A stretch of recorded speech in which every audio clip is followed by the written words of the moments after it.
when you are invited to a Cisco Webex meetings. You will receive an email invitation, and you should click on. Then, you will see login request.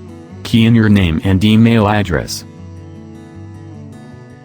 This name will be shown as student name in the training. We recommend you to write your name in Chinese and press join. If this is your first time joining a Webex meeting, you may be prompted to install the Cisco Webex Meetings desktop app. Click the installation file.